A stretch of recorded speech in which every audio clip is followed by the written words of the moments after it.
Okay. So not all visits to national parks require New Englanders to make extensive travel plans. Adventure guide Steve Farrar will take you on a multimedia tour of 8 national parks east of the Mississippi, stretching from Maine to Florida.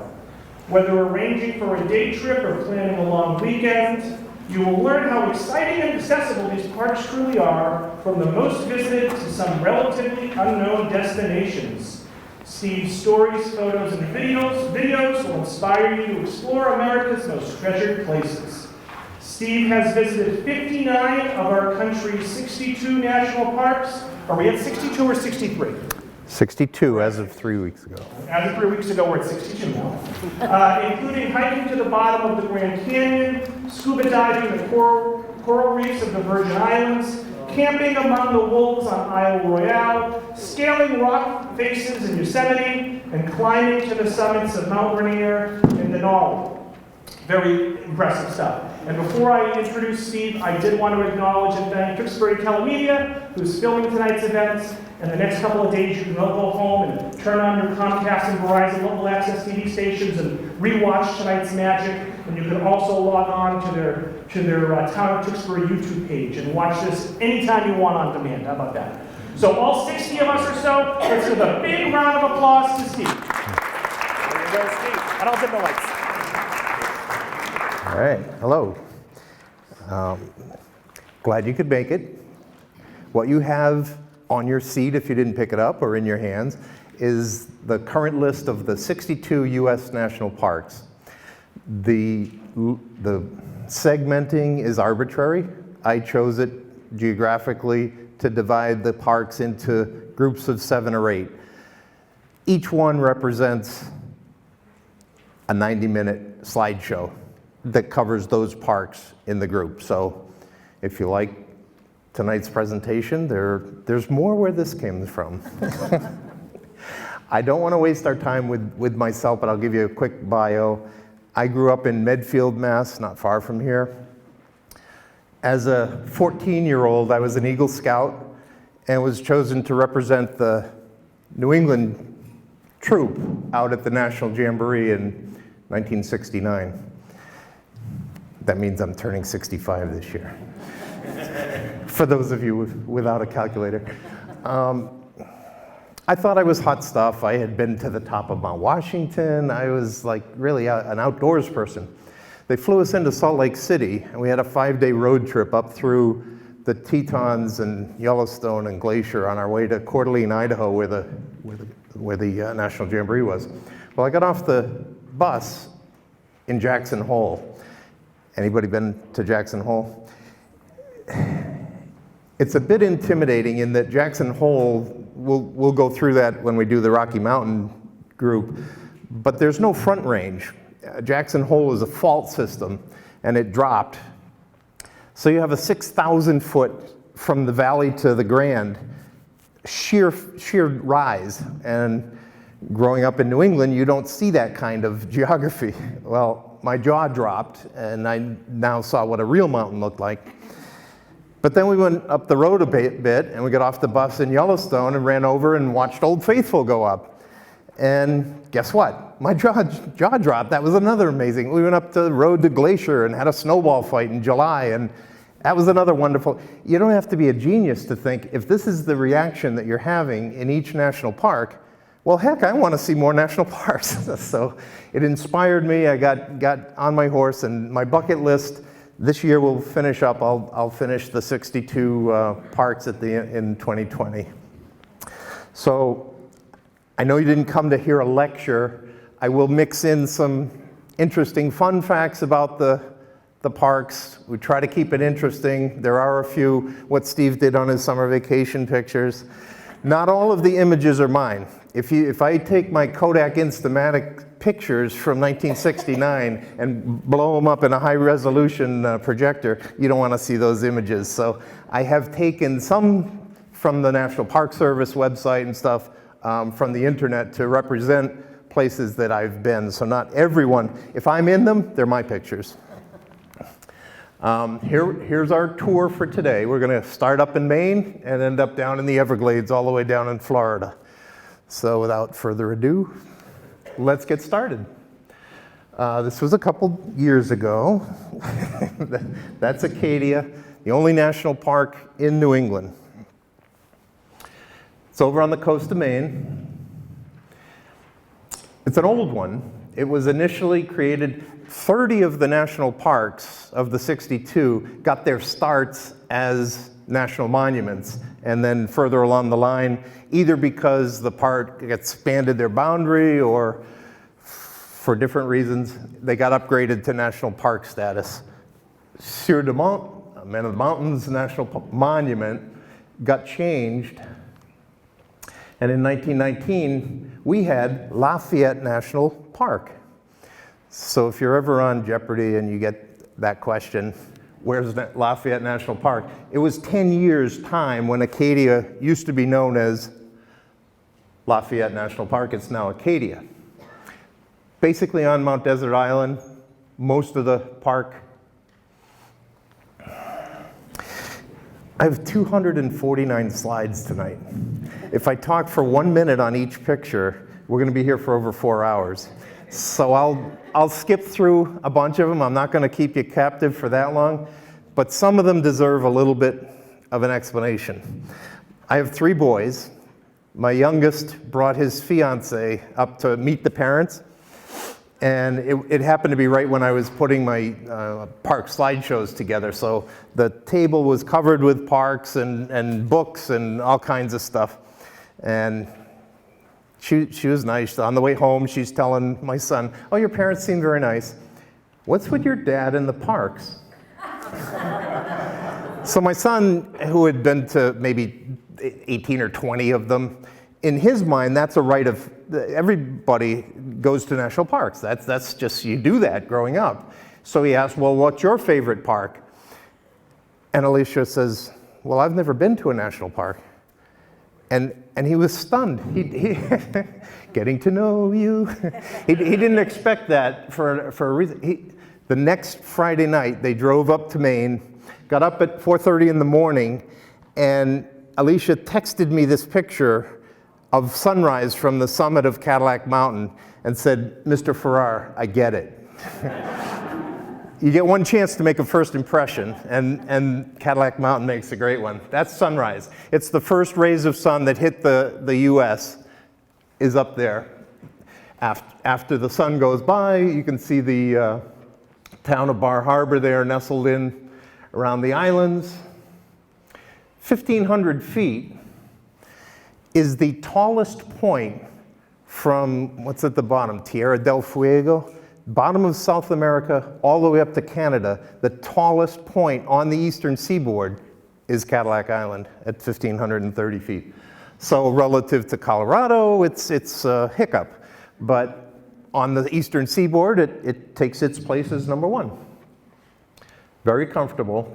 And it was discovered in the 1890s, discovered by the ones the haves, who could alter their environment if they want. If they were spending their summers in Philadelphia or down in Manhattan and it wasn't real comfortable, they soon discovered that the summers up here were pretty darn nice.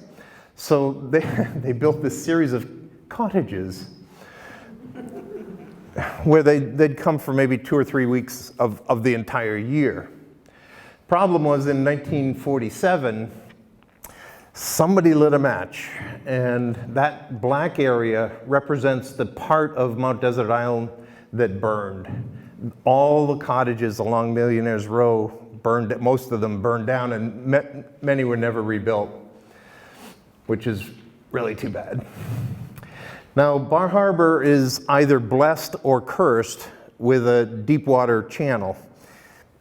It allows tour boats to come in. The big 1,000-passenger boats can pull in. This is the view looking east at Cadillac Mountain. It does get crowded when the boats come in.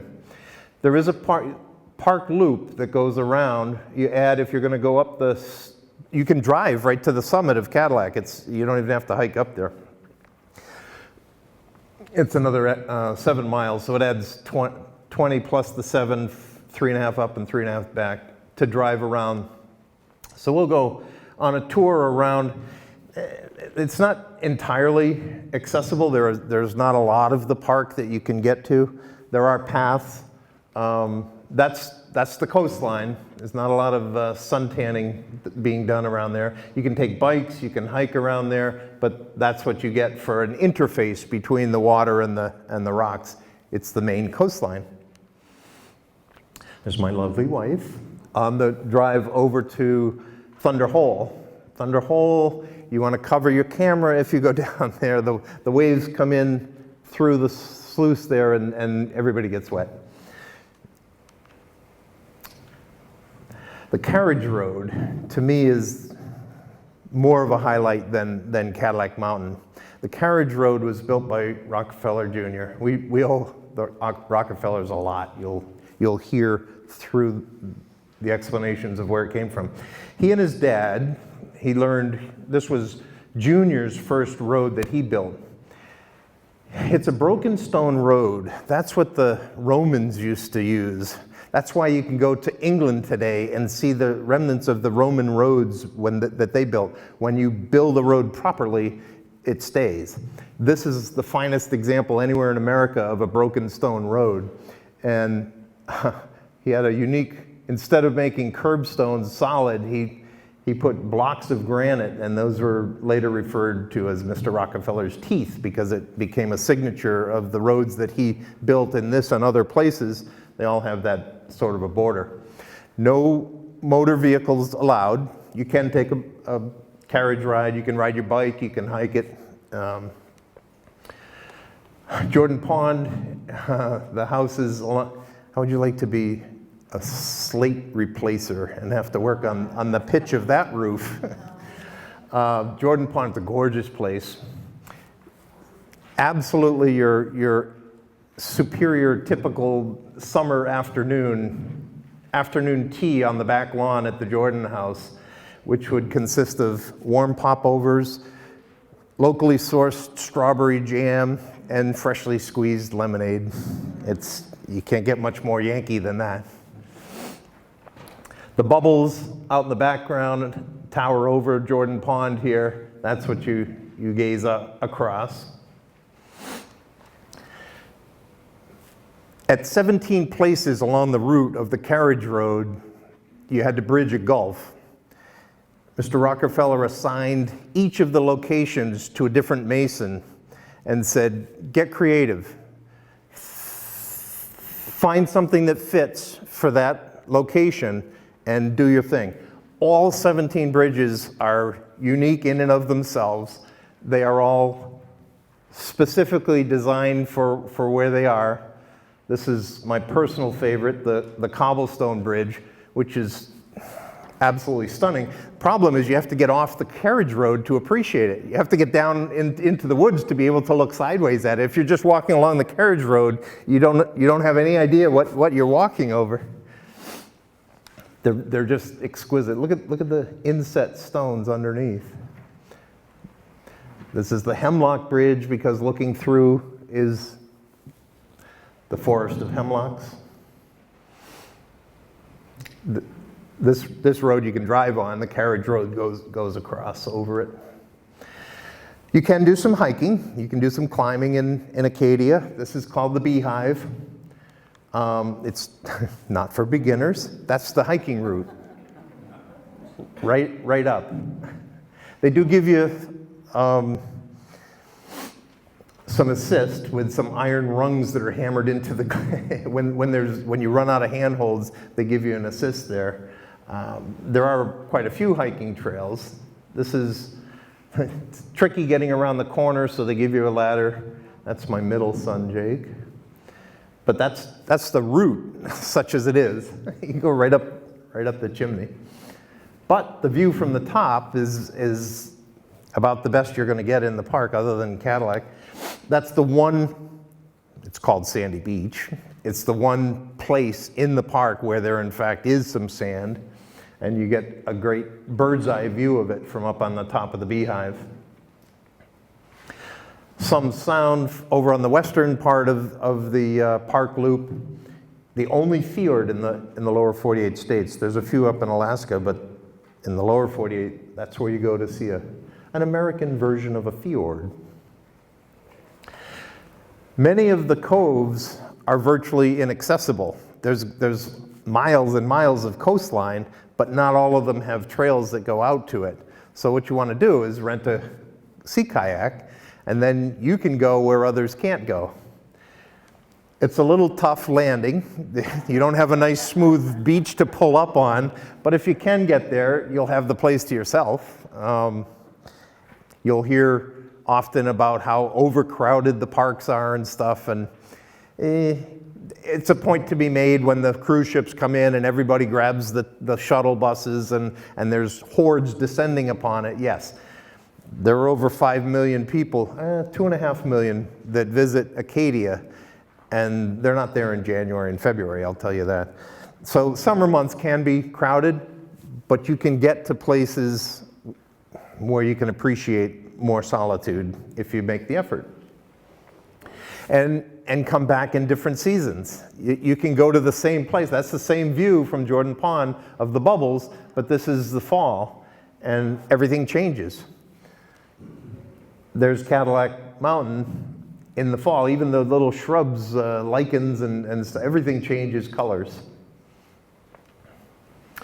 Bass Harbor is one of the most photographed lighthouses you'll find anywhere. That's way on the southwest corner of the park. You'll have company there if you go at sunset with a few tripods set up.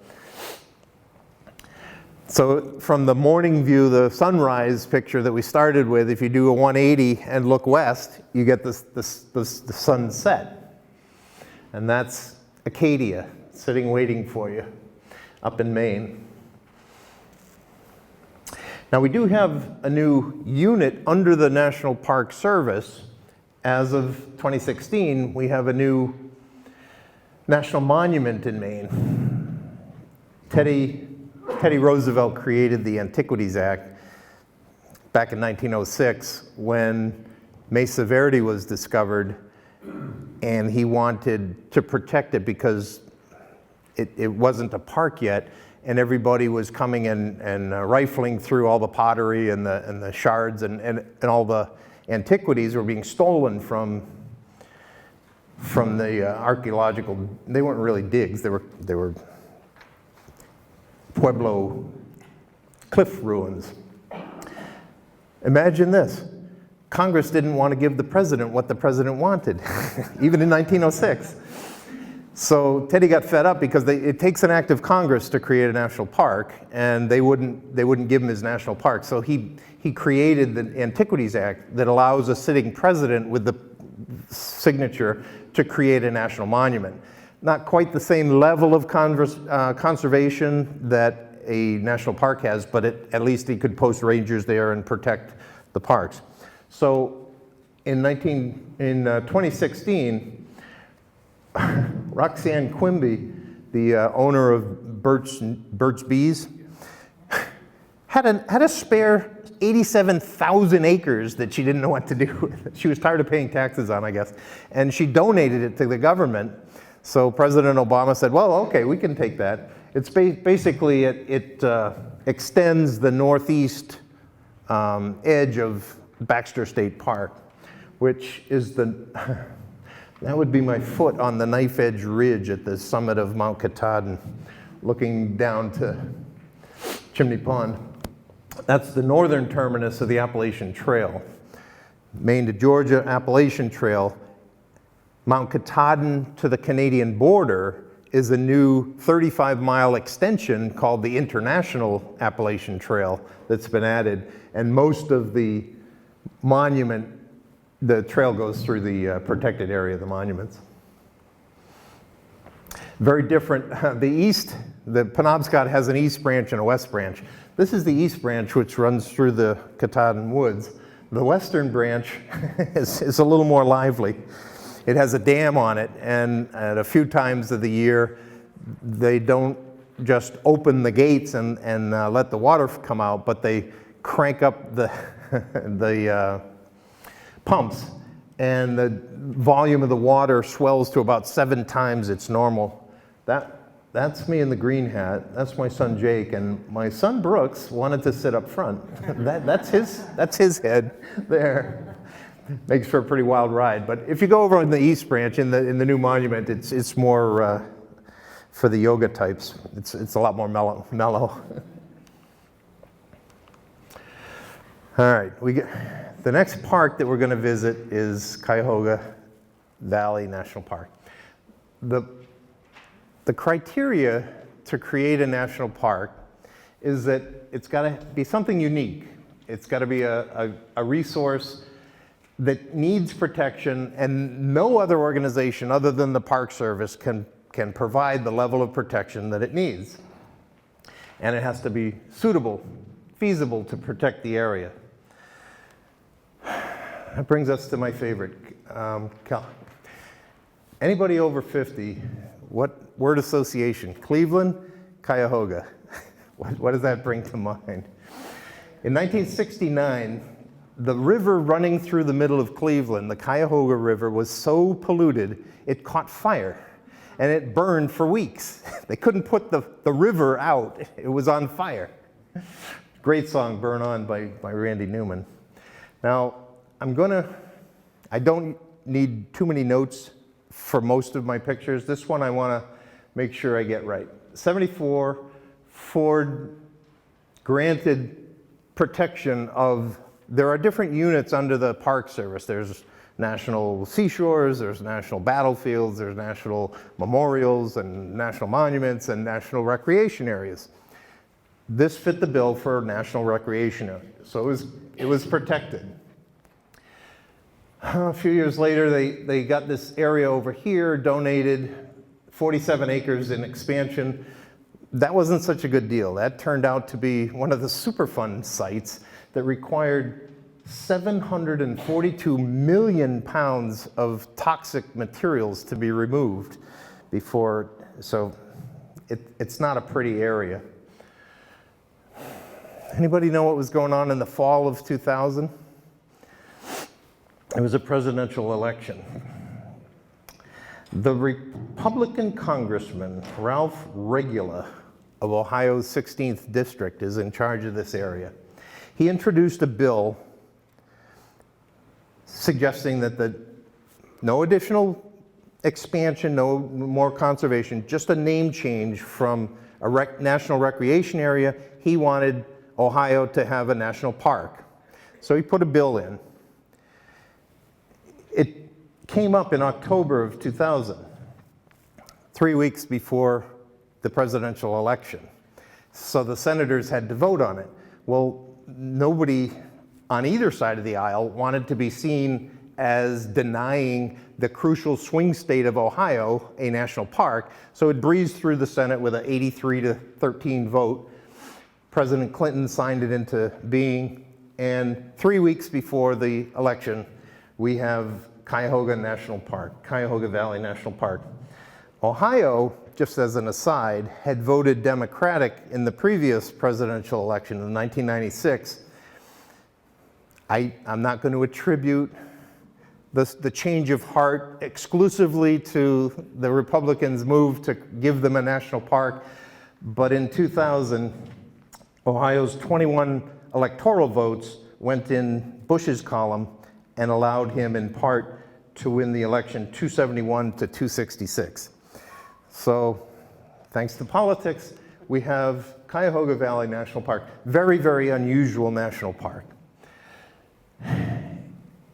Cleveland and Akron are the two huge cities on either side of it. It's not a wilderness area. It's rampant with small towns all throughout the park. There are interstates, there's state-numbered routes, there's small roads that connect the parks, and numerous private attractions. I spent an hour with the director of Cuyahoga, and I was asking her, what's the heart of the park? What do you consider to be every park has its symbol, like Half Dome in Yosemite, or Delicate Arch in Arches National Park, or the arch in Golden Gate, or Gateway Arch National Park.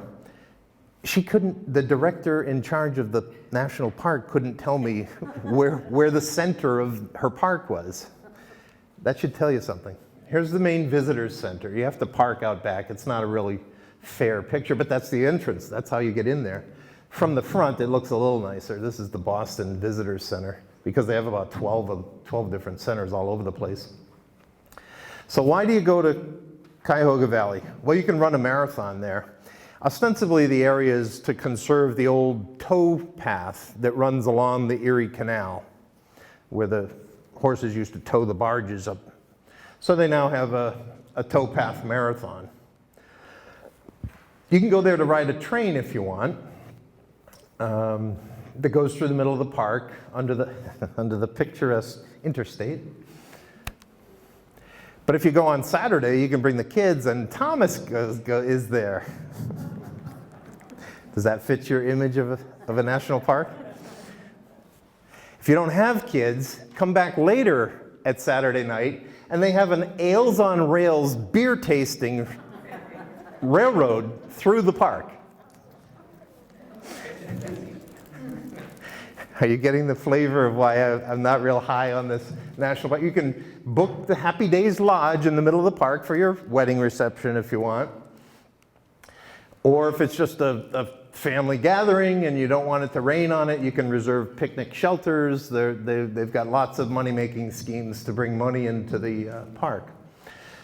Your company can rent out the conference center in the middle of the park, and there's concerts and rooms upstairs that you can stay in. You can spend the day in the tasting room. There's a commercial winery and vineyard and retail sales store within the borders of the national park. Or you can go nowadays and ski if you want to. There's a ski area in the park. I did find a meadow, but I had to share it because I was there on a day when it was farmer's market. Good views of the bridges all through the hiking trails. They're ever present. When you do get to the top of the hill, I don't think that's a power line because there's not a connector. I think it's just a cell tower, but not your usual vista. There is a section called the Ledges that you can hike up to get to Brandywine. Brandywine's a fine fall if the water happens to be running. If you go in August, the fall may not be there because it's not a heavy water supply. But in the fall, it's nice. I did find a boardwalk. You can go out to the marsh. Nice place to sit and watch sunset. But if you turn, this is the field next to my campsite is behind me. So if you turn around from that bench, you have company because they've got their tents set up to sell stuff, and there's going to be a concert, and there's my tent. It's not exactly your wilderness experience. Not if you're making a bucket list of where to go visit national parks, don't put this one near the top. In my opinion, I should mention I don't work for the National Park Service, so they get the reviews that they deserve. In my opinion, that was my sense of going to see Cuyahoga. Let's get back to a real park, Shenandoah.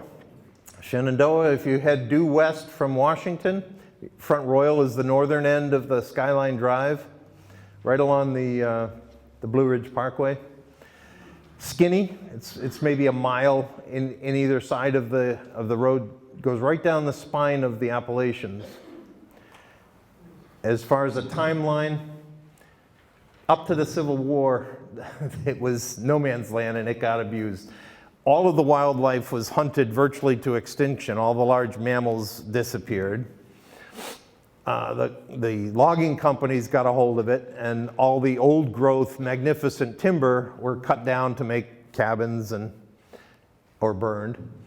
The miners found they ended up strip mining. They found coal, they found other minerals, so they went at it. And it wasn't until 1933 when FDR had his Make Work Commission, the CCC, said, I'd like a road where there is none. Well, they took it on, and 10 different CCC camps worked in conjunction to build Skyline Drive. These are some old shots of Mike Mulligan and his steam shovel. That's how you used to have to build a tunnel back in the old days. They made a few scenic vista turnouts along the way, but they had to cut into the side of the mountain to make the road. And it was quite an undertaking. There's your first paying customer. The properties, there were many different parcels, and the homesteaders that lived there weren't in a big hurry to give up the rights to their land. So it took years and years of legal lawsuits and $2.3 million that was donated by the people of Virginia to purchase the properties to save this and make it public land.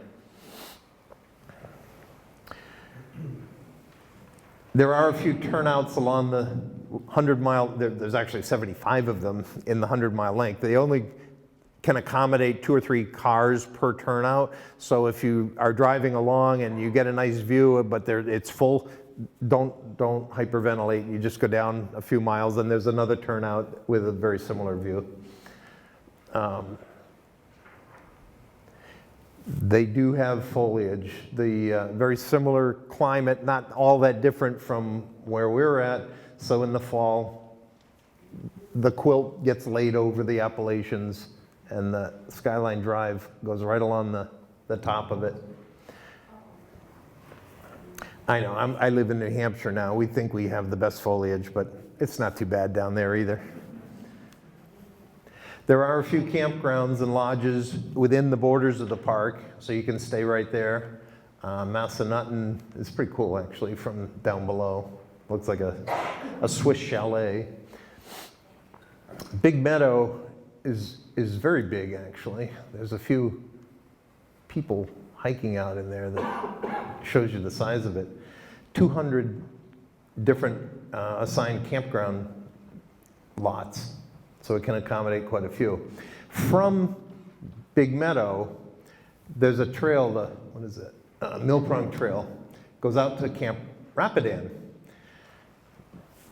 That was, President Hoover wasn't from Washington. He was an avid fly fisherman, and he demanded, he needed to get out of Washington, someplace within hailing distance. So they built this retreat. He and his wife flew on a footbridge out at Camp Rapidan. This was him fly fishing. Still one of the top trout streams. That was a top on his bullet points of my retreat must have. Had to have a good trout stream. This is the precursor to Camp David, actually.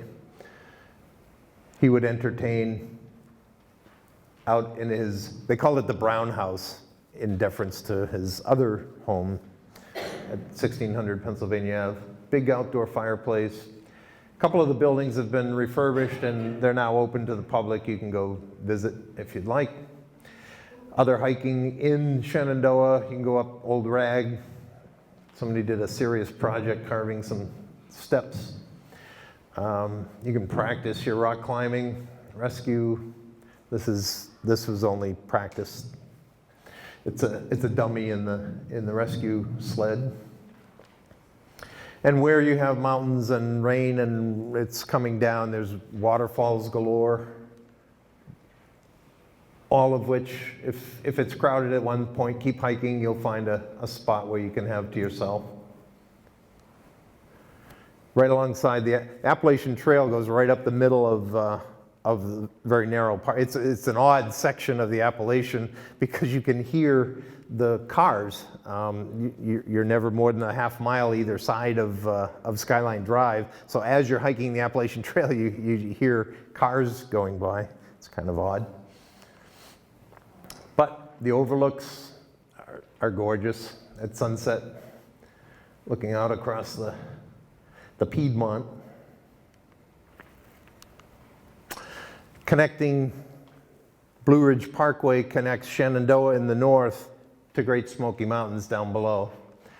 Great Smoky, #1 of all 62 parks as the most visited park in the system, with over 10 million visitors a year, due mainly because of the access from interstates. Pretty much if you're driving cross country, Route 40, any of the, they're not huge metropolitan areas, but they're very accessible.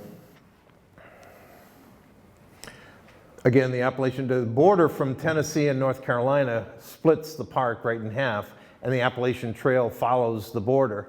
So you got 1 foot in North Carolina and 1 foot in Tennessee as you're hiking here. We could spend a lot of time on the Smokies. They get their name from water vapor, actually.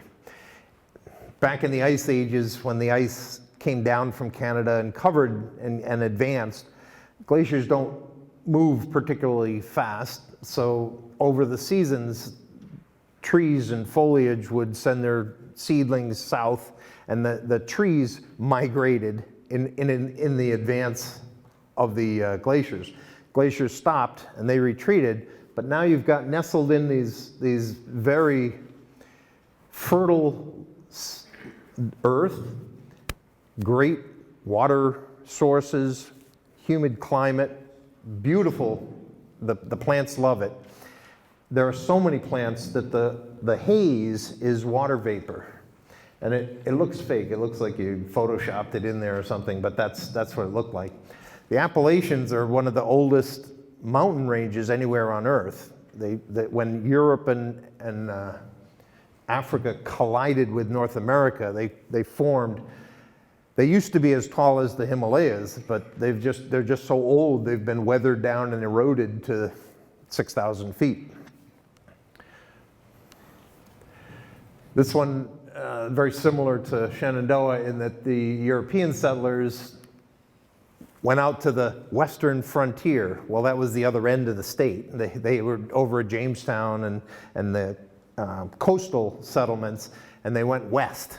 That was western North Carolina.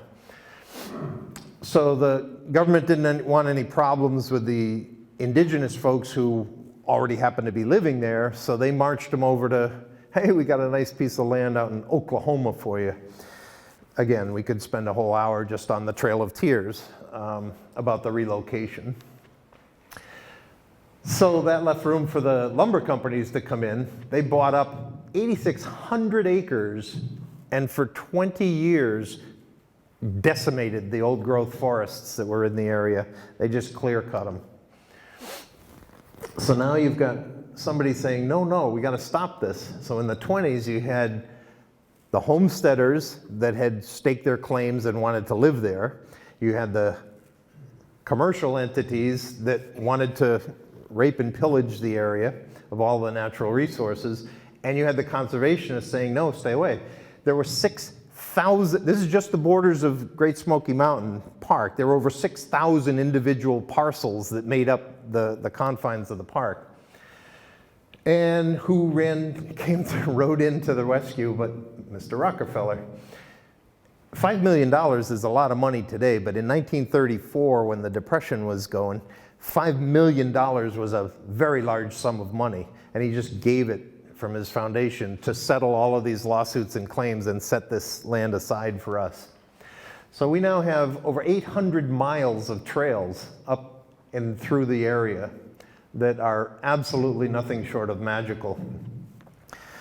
I have a separate slide that I show to garden clubs that just focuses on plants, and Great Smoky is the gold medal winner of the national parks for plants. There are over 1,500 species just of flowering plants in the confines, just within the park. So if you want to go there third week in April, first week in May, around then, you'll have company because people come by the busloads to see that area. And it's not just a planted potted plant or something. It's a mountainside of azalea. It's a mountainside of rhododendrons and stuff. It's absolutely spectacular. Rich soil, lots of rain. The fog keeps everything nice and humid and wet. It's beautiful growing conditions. Non-flowering trees There are more species of trees in Great Smoky Mountains than in all the forests of Europe combined. So if you're a plant person, you should go see this place.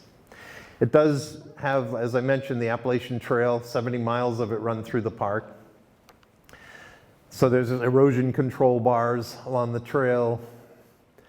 There are a few campsites. Those go fast. It's very popular to camp up in there. And you'll have company. The population is maybe 2 per square mile, but they have a habit of finding you. Only because they know you brought food. They do have these pulley systems at the campsite so you can get your food carrying packs up, in theory, to safety. Fireflies. Fireflies is one of the most unique phenomenon in this park. Synchronous fireflies. They're actually beetles. 19 different bioluminescent. However, the beetles, the poor guys, they take 2 years to mature, and then the adults don't last very long, only 2 or 3 weeks. But they are for a week, from May, the end of May, first week in June. I don't know what triggers it, nobody knows, but there's only one other place anywhere in the world, it's over in Malaysia, where this phenomenon occurs. They're all in sync, and they come by the hundreds of thousands, and you can only fit so many people in the park at that time. They've already run the lottery in January for this spring's, so if you want to go see it, you're out of luck for that week. The numbers have drawn. You go there, and if you're lucky and you get a clear sky, not only do you have the forest lit up with fireflies, but then the constellations are all visible up above. It's truly a unique experience. And there's lights all around you. So if you don't get a lottery number, you can go see the little slimy guys, the salamanders.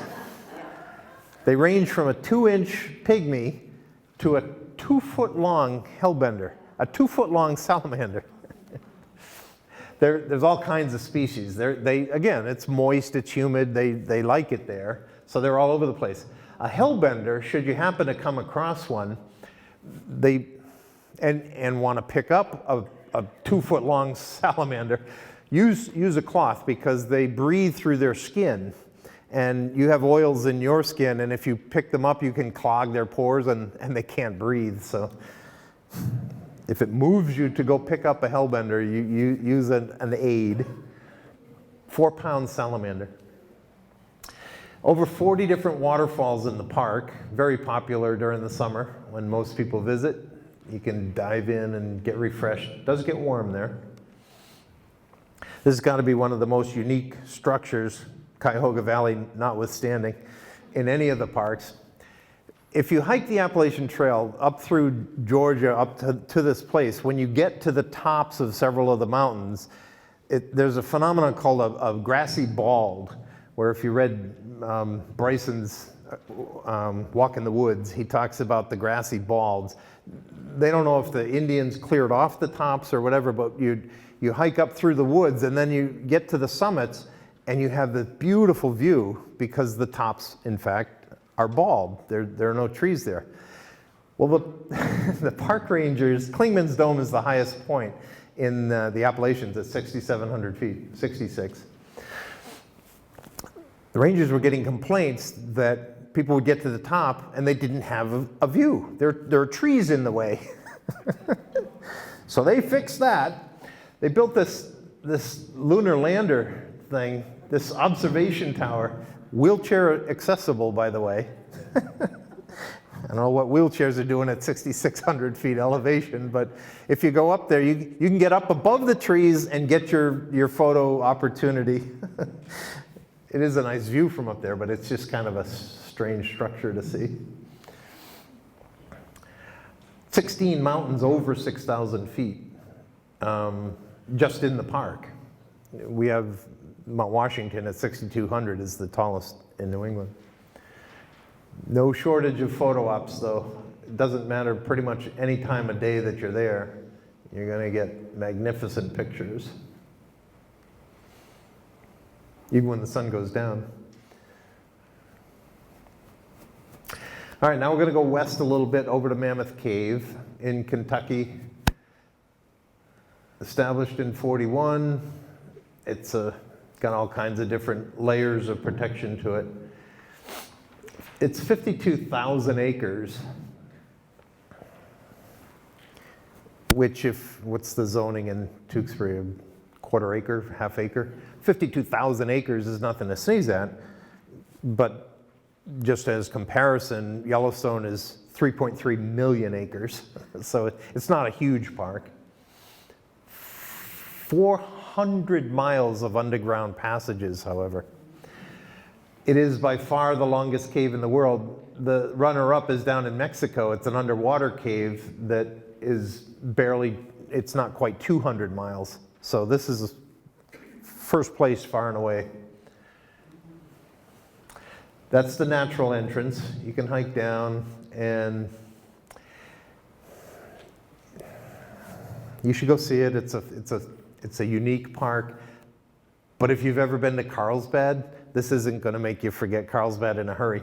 What there is there's a layer of solid sedentary shale, and then there's a soft layer, and then there's hard underneath. Well, over time, the soft layer got eroded out, so it's just a long corridor. It's not limestone where you have dripping formations that make oohs and ahs. It's kind of boring. It's just a big open room. You just walk through it and, yeah, there's a big spot, but it's like a ceiling. You don't have to spend too much time in there, and you get it. Okay, it's more of the same. They used to mine gypsum, soft mineral, but that's the boardwalk that your long hike consists of. There are a couple over at one entrance, one end of it, there is some limestone, which is pretty prevalent through the Appalachians. You'll see a lot of smaller cave systems, private systems around there. And they used to give boat tours. That was worth it. That was very different. The river that hollowed out the cave, you used to be able to take boat tours on. But they stopped that. The eco concerns. People would put their hand in the water and, like I say, the oils, or throw gum wrappers or something, and they were polluting the river, so it's now shut off and you can't go there. If you're into spelunking, though, they have some very unique ranger-led tours, the Wild Cave Tour. They have a little configuration up in the visitor's center with cement blocks that you have to prove, if you sign up for these tours, you have to prove that you can fit through that size opening, because it equates to, so you won't block the rest of the tour. I don't know if that's your thing. You can go for it. And this is like a couple 100 feet down. You've got a lot of dirt above you that you're going down underneath. The river does open out into the out of doors, and you can kayak. You can camp along there if you want to. You can pull up pretty much anywhere. Get a backcountry permit. But the above ground is not what you go to Mammoth Cave to see. There's nothing really spectacular in the woods.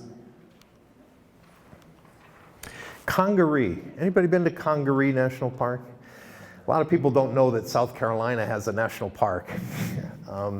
This is down, actually it's like 90 minutes up the interstate from Charleston if you're down that way. It, again, got upgraded from Congaree Swamp National Monument. The Park Service marketing people wisely chose to drop the swamp moniker when they renamed it. It's now Congaree National Park. It's named after, the Congaree name is the Native American tribe that used to live there until the European settlers arrived with their smallpox, and now there are no more Congarees, because they had no defense against smallpox, and they were all wiped out. It's just 17 miles south of the capital, Columbia. It actually is not a swamp. A swamp is stationary water that sits. This is actually a floodplain. The Congaree River is the southern border of the park, and Cedar Creek runs all the way through the middle of it. You know the Fertile Crescent in Egypt where the Nile overflows its banks and you get great growing areas along there? This does that 10 times a year. So the lumber companies tried their darndest to get in at the old growth forests that were there, but they lost so many pieces of equipment because it was a swamp. They couldn't, it wasn't economically feasible, so they left it alone. So you have this island of inaccessibility of trees that because of the growing conditions, the soil is amazing, the water comes down from North Carolina, the Blue Ridge Mountains and stuff on its way to the Atlantic, and it comes through here, keeps overflowing. This is the tallest temperate hardwood forest anywhere in the world. The Redwoods of the East is what it's called. The canopy in Congaree is taller than the Amazon rainforest. The trees just keep going. It's what happens when you save the old growth. Tree lover's paradise. There are 80 different species of trees just in this small park. 15 of them, the tallest species of the tallest specimen of that species found anywhere in the world are here in Congaree. Champion trees, I'll give you an explanation in a minute. 25 state South Carolinian champions, and 6 of them are national champions. What makes a champion tree? Well, there's 3 numbers. Any tree, you can go 48 inches off the ground and measure the circumference, and you get a numerical value. Then you measure the height in inches, and you then measure the crown spread, how broad it is. Add those 3 numbers together, and if there's a white pine outside, you can get the 3 numbers. And somewhere in Massachusetts, there's a white pine state champion tree.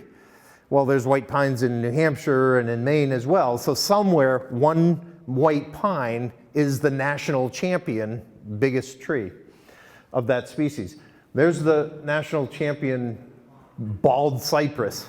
You can take a tour, actually. They have so many. Those are knees. Those are cypress knees that are extensions of the root system, actually, but they look like little leprechauns running around in the woods when you go out there. They're kind of strange structures. There's your national champion sweet gum tree. Different species. It's a different climate that we have here in the Northeast. So the trees are different species, but we don't have pine trees like that. That's a sugar pine, then you have the loblolly pines, and they're just, it's the land of the giants. So you can take a ranger tour, a big tree tour that takes you off into the areas. You want to be aware of netting if you go there when the bugs are out. This is at the Visitors Center. They give you a fair warning as to what's out in the woods. Talk about a serious Eagle Scout project. Somebody built a 2.5 mile boardwalk, half of which is elevated like this to keep you out of the water. The other half is down at ground level. So you can walk through. When it does overflow, you get squishy. You do want to pay attention in the visitor centers. They have charts as to the thou shalt and the thou shalt nots. They're worth reading. This happens to be a brown snake, and they would be fine. He may not want you to go pat him, but he's not poisonous. This one looks just like it, and it's deadly. It's a venomous water moccasin. So you might want to pay attention. And it is down south, so you've got gators. Even the spiders are big. Everything's big in the critters. You don't have to hike. You can take Cedar Creek, again, goes right down the middle of the park, so you can take a ranger-led canoe trip and they point stuff out to you. Very knowledgeable. That's part of the trail that just walks along. And if you go at different times of the year, obviously you're going to get different foliage and different appearances. So now we're down in Florida. We get down to Biscayne National Park. Biscayne is what you'll notice on your sheets that one of my categories is island parks, and I kind of hesitated on this one because if you use Homestead as your base of operations, 5 miles to the east is the visitor center for Biscayne. 5 miles to the west, you get Everglades. So it's a good point to stay at if you're park visiting. But what you've got here is the islands, the coral reef, the islands, the bay, and just along the shore, there's one small section. 97% of the park is underwater. 4 ecosystems. The mangrove forest is right along the shore. Very, very critical role in protecting the land when the hurricanes come ashore. Then you've got the bay, Biscayne Bay itself. That's seagrass. The Keys, this is the northern end of the Keys right here. Boca Chica is the top. And then outside you've got coral islands, coral reefs. The mangroves fill very many roles. They filter the border between freshwater and saltwater. They anchor so that the soil doesn't erode. They provide shelter for the birds to build nests and everything. They're wonderful. Little challenging they're not wide open riverbeds, so to go up through a mangrove forest is a challenge. Birding is astounding. The birds are gorgeous. The herons, when the tide goes out, you've got the egrets and the waders. You can fish from shore, you can kayak around there near the shore, or you don't even need to scuba dive, you can just snorkel because the bay's not very deep and you've got all kinds of company out there. There's turtles, there's different fish than you're gonna see out on the coral reef inside the protected waters of the bay. And we have our friends, the manatees. Every adult manatee eats 100 pounds of aquatic vegetation on a daily basis. So it's like built-in lawnmowers for the seagrass bed that's miles, it's huge, but they need it to support the population of manatees that they have there. The northern end of the Keys is Boca Chica, has a lighthouse there. It's only 16 miles across the bay to South Beach. Miami is right there. Elliott Key, that's where your campground is if you want to camp there. It's only 2,000 feet across the key, and the average elevation is 3 feet above sea level. This is where Hurricane Andrew in '92 first came ashore. So if you remember with the hurricanes, they have a surge in front of them, like 10, 15 foot tidal surge. If you're only 3 feet above sea level, those tents wouldn't stay there for very long. But it's not the most crowded place. You can't have beaches to yourself there. But what you want to do is go out to the coral reefs. Beautiful, healthy reef. You can snorkel. The coral doesn't grow very deep. You actually, in order to have a thriving coral colony, you need 5 requirements. Number 1, sunlight. They need photosynthesis, so you're not going to see coral 40 or 50 feet down because the sunlight's filtered. They can't get what they need. It has to be very clear water. If you've got sediments flowing in from a stream, it's going to block up the coral, and that blocks the sunlight, and they can't grow there. The sweet spot is 68 to 90 degrees all year long, so you're not going to see coral reefs up in the Maine coast. They like their warm water. And there aren't any corals that grow in fresh water, it's got to be salt, and it's got to be clean. If you have golf courses nearby that have runoff, either agricultural farms or insecticides or fertilizers, that's not going to work well. Those are the polyps that form the corals by the gazillion. 500 different species of reef fish, from the inch-long damsels to those are the little guys. That's a Goliath grouper.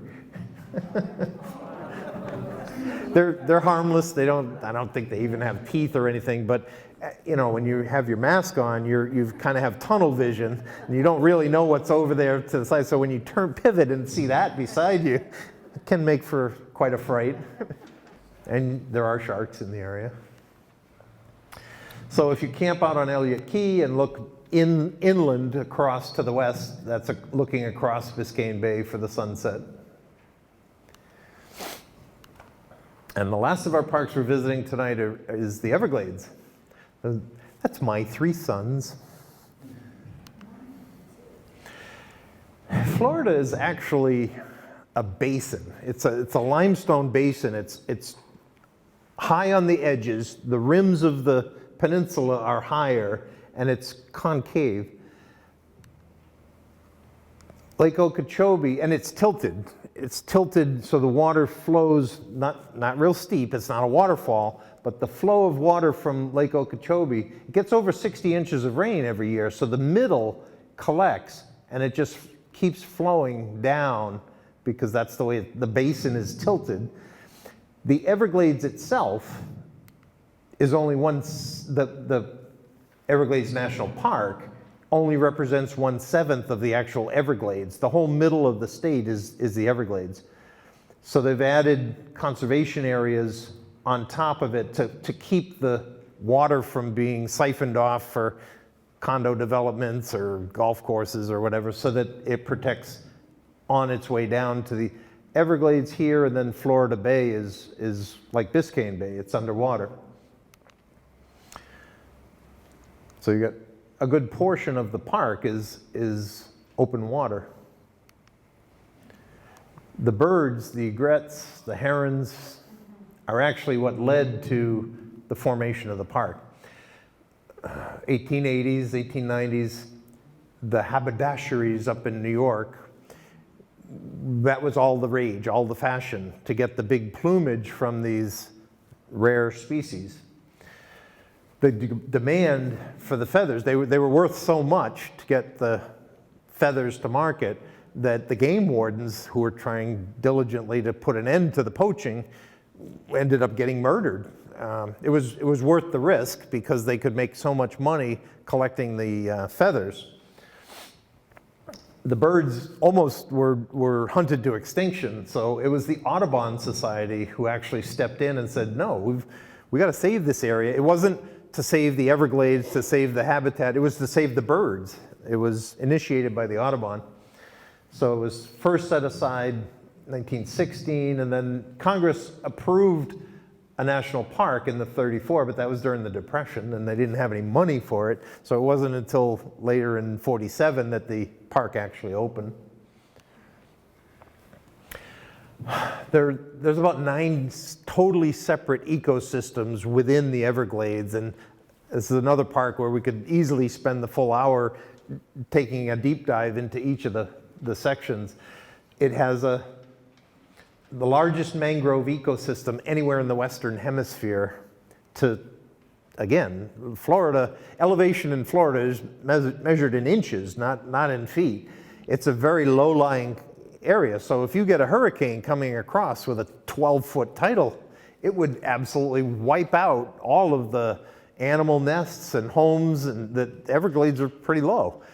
It's the mangrove forests along the edge that are the saviors. And they have their critters. The channels do open up into open areas, so you have some gators, and where there's one, there's many. This was on this fun with your kids. This was on the other side of the fence, and the boys started swinging the youngest one like they were going to toss him over the fence. We thought it was pretty funny, but there were some foreigners that didn't speak too good the English. They didn't realize what we were doing. They thought the kids were serious, and they got very worked up about it. Come on, just having fun. Sawgrass is a totally different ecosystem. It runs for miles. It's the largest one anywhere in North America. Like I say, elevation is pretty low here. You can walk right across it. It's easier to take the fan boat, though. You can get to places in a hurry that there's huge, it's not like the Serengeti, but there are over 300 different species in the park, and they're not all solitary. They have big flocks of them. So you can go on a tour. Some sections of the park will allow the fan boats in. 14 different endangered species call the place home. 3 of them are the hawksbill ridley and green turtles. You got your Florida panther. And we have it's not a gator, it's the American crocodile. There aren't too many of them left. And our friend the manatees. These poor guys, they don't do very well getting out of the way. They have problems with propellers of boats going on because they just kind of hump right just below the surface. So a lot of them, you'll see scars on their backs where the boat's propellers have collided with them. But in 2013, we lost almost 800 of them just to an algae bloom, a red tide. So they don't have too many defenses. From a view from the air, I mean, it just stretches on, and it just slowly winds its way down, and the water flows. Big problem, imported problem, are the Burmese pythons. They're native to Asia, so the problem is there are no natural predators in the Everglades, so they've got free run of the place.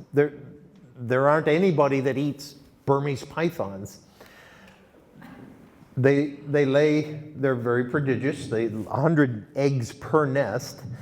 So somebody let one go, a pet or something, and now they are all over the place. There's actually bounties on them. It's gotten pretty dire where the scientists have noticed a dramatic decline in small mammal populations. They don't have anywhere to go. Their nests and everything are down low, and the snakes can get at them. So it's easy prey.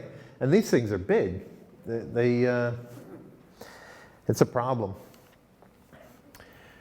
So if you don't mind the potential of one dropping out of the tree into your kayak, you can go off through the mangrove in your kayak.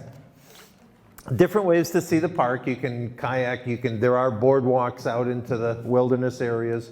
You can take canoes up through the channels, but vastly overused is the extent of the open water park. You can take sea kayaks, and down at the bottom by Florida Bay, it's 3 sides of the park are bordered by salt water. You can go out there and pretty much camp wherever you want. But that's sunset looking across the border. So that finishes our tour of the eastern parks. My point is there are 84 million acres total in our parks. I had to buy this shirt. You know how if you go online and you order one thing, then you're on their list and stuff. Well, the t-shirt company that I bought one Acadia shirt from had one that named all the parks. Well, if I don't buy it, who the devil else is going to? So that's my parks. You guys pay for them. They're your parks. You own them. My recommendation is go see them. Hope you enjoyed the presentation tonight.